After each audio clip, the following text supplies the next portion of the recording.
Hey guys, how's it going? Today I'm reassembling my motorbike. In a previous video I replaced the fork seals and the brakes had been leaked on with the leaky fork seal and ruined the pads, and it needed a refresh and a bleed anyway. So I've got the calipers loosely bolted because they need to come off in order to put the wheel back on, but I thought for safety's sake and for cleanliness sake I would bleed it with the wheel off and the pads are out. So I've got 1-inch wooden spacers in there with the piston pushed all the way back. And I got my 5/16 clear hose into my drain bucket, and up here I've got my master cylinder opened with a rag around it, and I've adjusted the lever so that it's level, so we can fill it right up. We're going to pump the lever and hopefully fill up these calipers with brand new brake fluid. So stand by. You don't need much in the way of tools for this job. I've got a Phillips head screwdriver for removing the master reservoir cap, 2 Phillips screws, an 8mm combination wrench for the bleeder valves. I've got a 10mm socket on my 1/4-inch drive ratchet.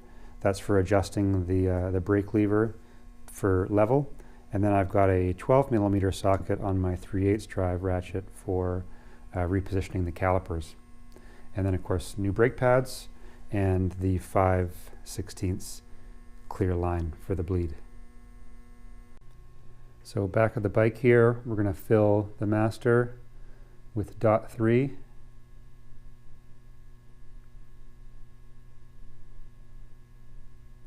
I'm going to go nearly to the top. I know when I squeeze the lever it's kind of spurts a bit, so I've got my rag ready to go. So we'll do some gentle squeezes here to get the fluid moving through the system.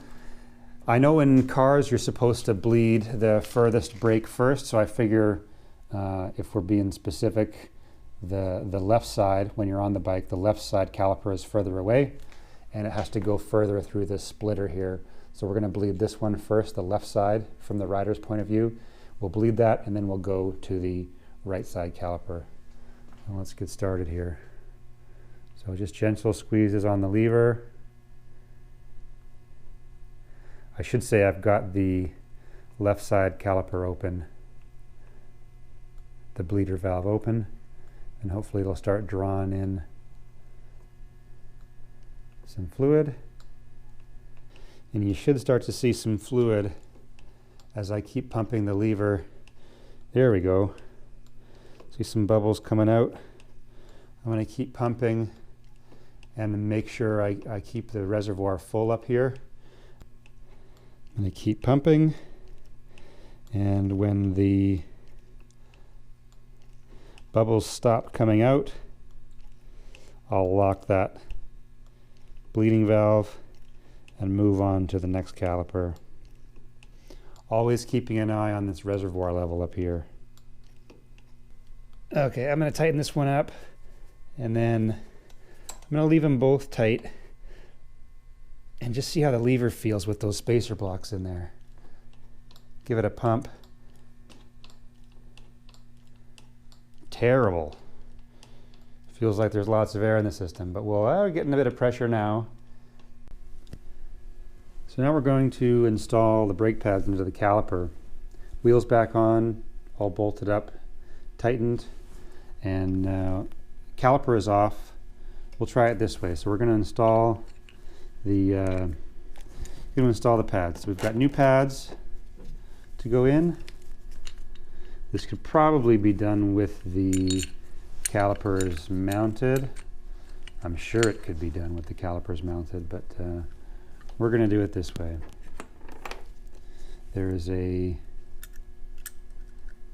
spring tension clip that goes on, and then these pins slide in under the clip and then through to the other side, and there's these little retaining pins that clip in and hold the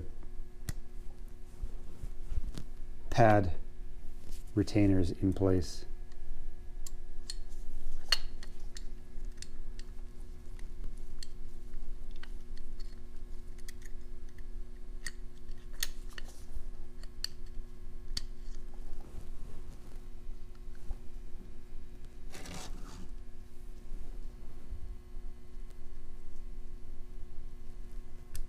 Okay, so there you have it. The pads are installed. We've got space for our rotor in there. And the last thing is there's a little plastic cover. Here it is here. And that clips over and covers, it says uncover for pad service. So that'll clip in and cover. Maybe we'll leave it off until we know we've got the caliper on firmly. So I'll spread the pads and caliper slides over the rotor, and then we'll snug up the caliper bolts. Do this once more on the other side, and then we'll be back for the another bleed. I've come up with a different idea, and that is bleeding both calipers simultaneously. So I've got a hose from each running into one bottle of clean fluid, and I'm just cycling through, dumping the fluid in, pumping it through, and then picking it back up with the next bottle and running it over again. It seems to be working. I'm surprised how much air is in the system, but it has been sitting for a long time. So everything, I think this crossover pipe where the master runs into where it splits to the two calipers, I think there was a lot of air in there, and I maybe could have done something differently to bench bleed it. But here we are. I think we're gaining on it, guys. So I'll keep pumping away.